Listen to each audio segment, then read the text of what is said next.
할렐루야. 미성대학교 채플 시간에 나오신 우리 모든 학우님들 환영하고 축복합니다. 주님께서 오늘 우리들을 만나 주시고 회복해 하시고 주님을 경험케 하시는 귀한 은혜의 시간이 되어지길 소원합니다. 주님, 우리들을 만나 주시옵소서. 주 성령 이 시간 가운데 인치시고 주님 능력으로 덧입혀 주셔서 오늘 우리들이 주님을 만나고 경험하는 귀한 은혜의 시간이 되도록 아버지 역사에 인도하여 주시옵소서.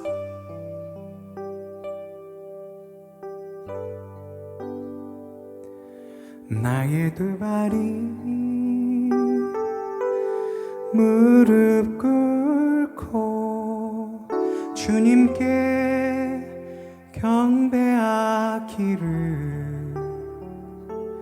나의 두 손이 한데 모여 주님께 기도하기를, 나의 입술이 활짝 열려 주님께 찬양하기를, 나의 곧은 목 숙여지어 십자가 앞에 낮아지기를, 주님 없는 내 삶은 나만 가득하고 주님 모습 찾을 수 없네요. 내가 나의 주인 된 오만한 나의 삶에 주님 다시 찾아와 주세요. 나만 알던 내 발이 무릎 꿇고 엎드려 주님 내게 오시기를 간절히 기도해요. 나만 알던 내 손이 한데 모여 주님께 날 만나달라고 소리쳐 기도해요. 나만 알던 내 발이 무릎 꿇고 엎드려 주님 내게 오시기를 간절히 기도해요. 나만 알던 내 손이 한데 모여 주님께 날 만나달라고 소리쳐 기도해요.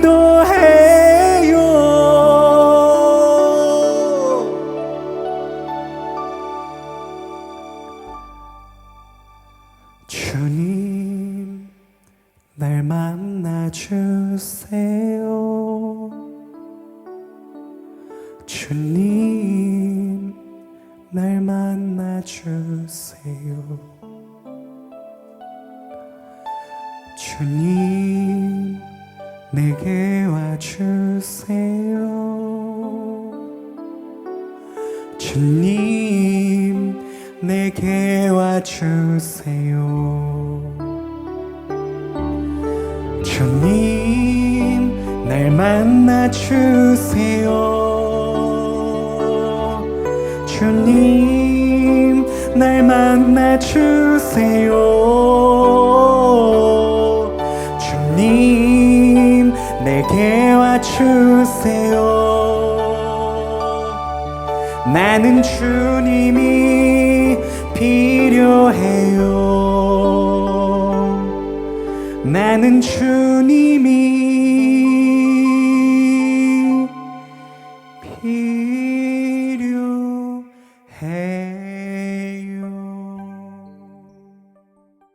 안녕하세요. 저는 아틀란타 베델교회를 담임하고 있는 이혜진 목사라고 합니다.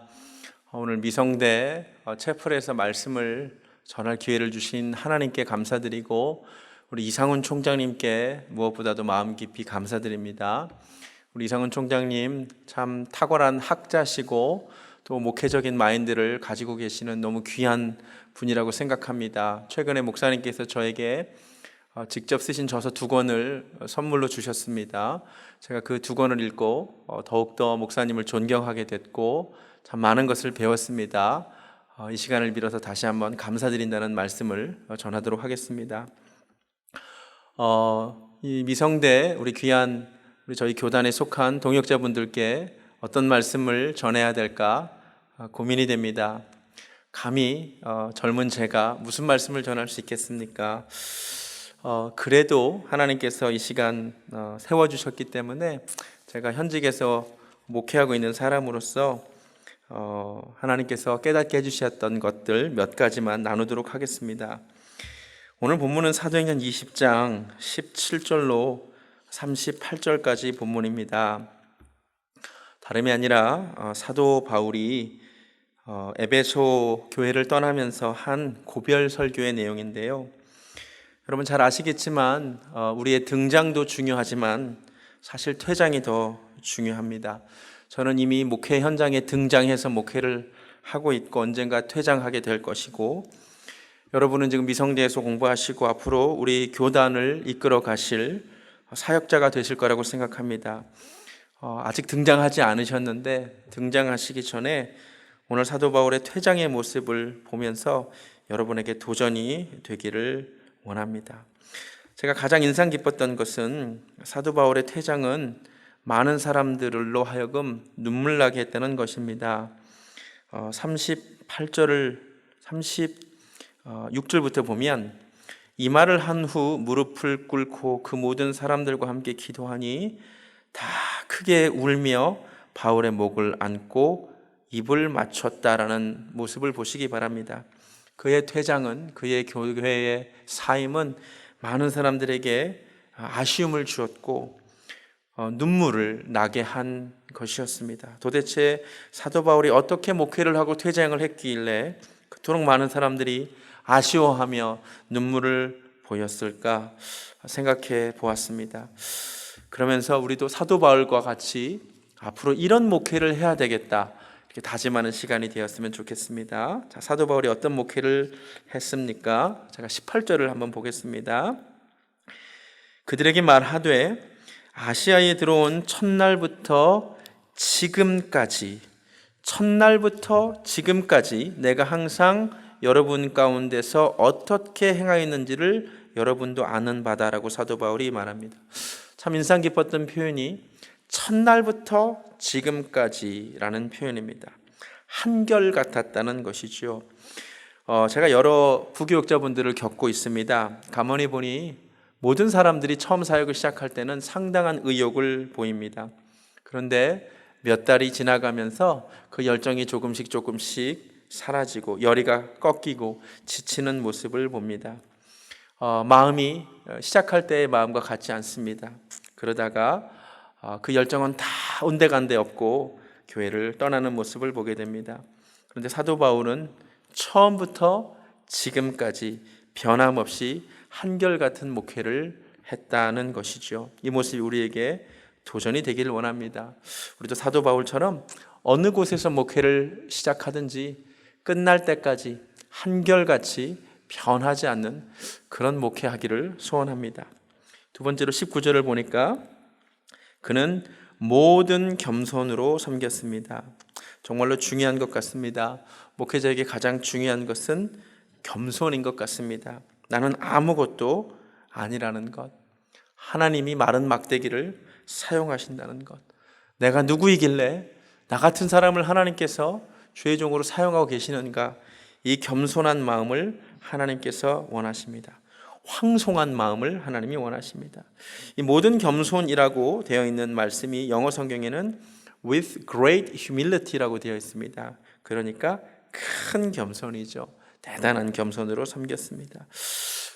우리 사랑하는 미주성결교회 동역자 여러분, 우리 미성대 학우 여러분, 우리가 하나님 앞에 쓰임받게 되면 꼭 큰 겸손으로 하나님 앞에 쓰임 받으시기를 주님의 이름으로 축원합니다.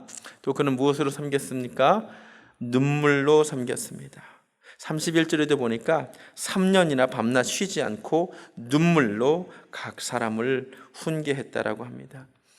그럼 목회하다 보니까요, 눈물 있는 목회자가 참 귀한 것 같습니다.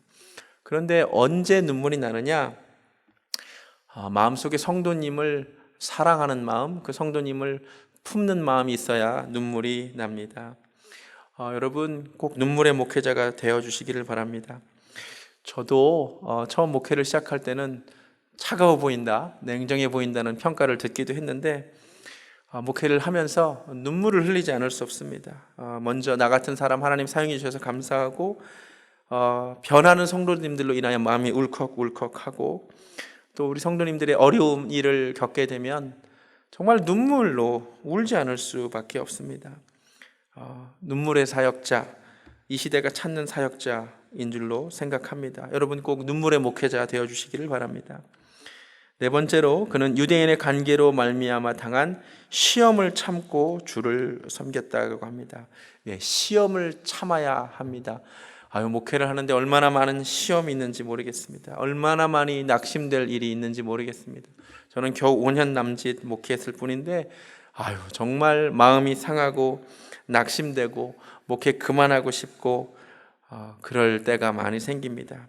그런데 여러분, 하나님께서 우리에게 요구하는 것은 목회자가 그 시험을 참고 주를 섬기는 것입니다.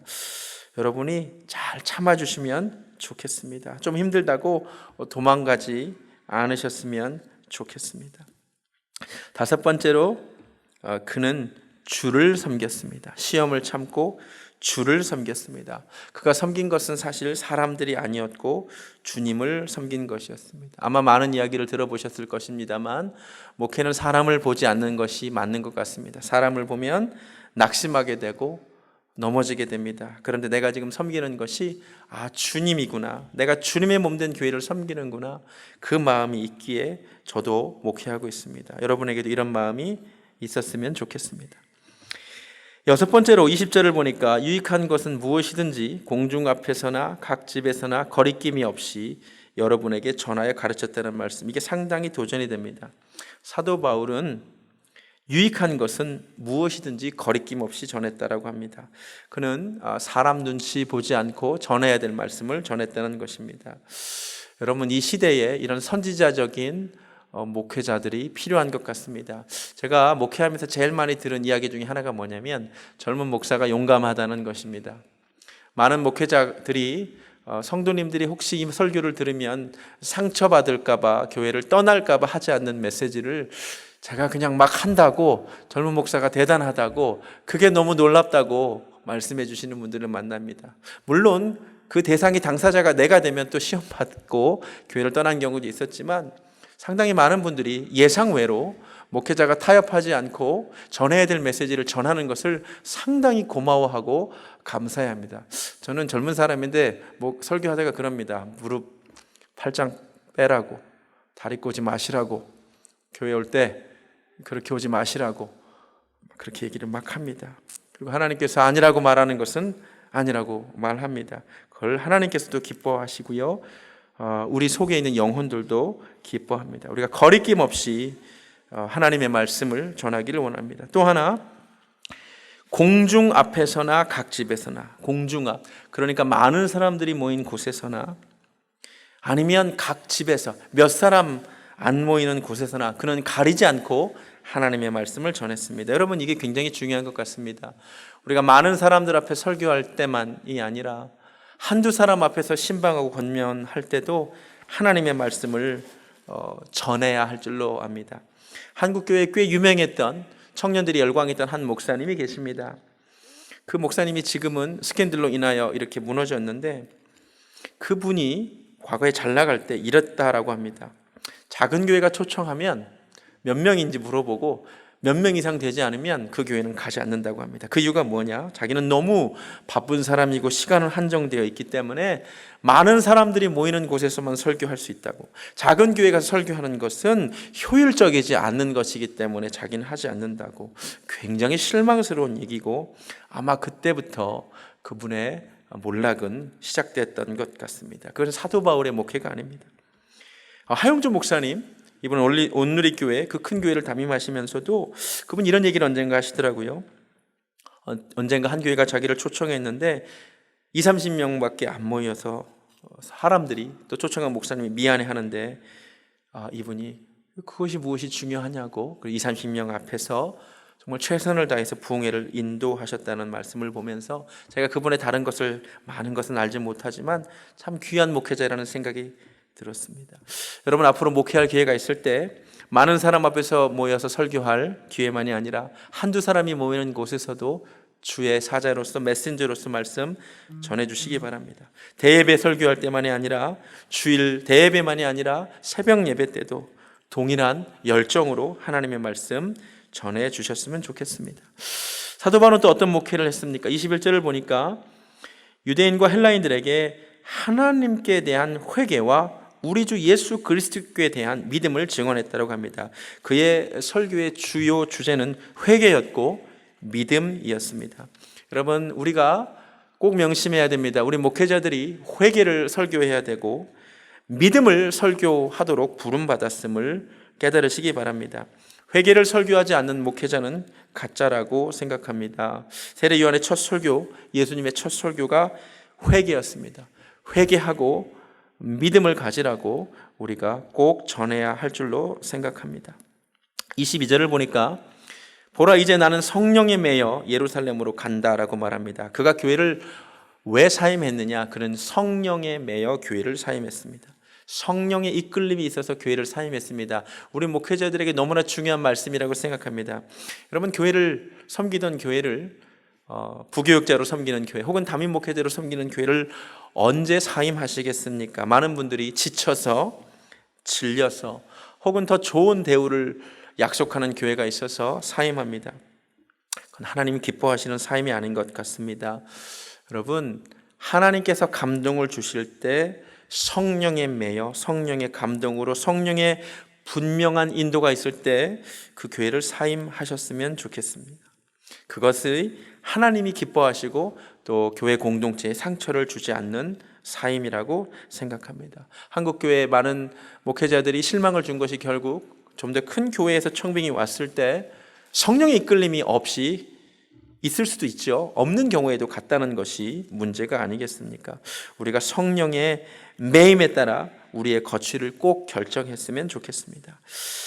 그리고 벌써 아마 9번째일 건데요. 24절을 보니까 내가 달려갈 길과 주 예수께 받은 사명 곧 하나님의 은혜의 복음을 증언하는 일을 마치려 하면은 나의 생명조차 조금도 귀한 것으로 여기지 아니한다라고 합니다. 사도 바울은 자기의 사역에 목숨을 걸었습니다.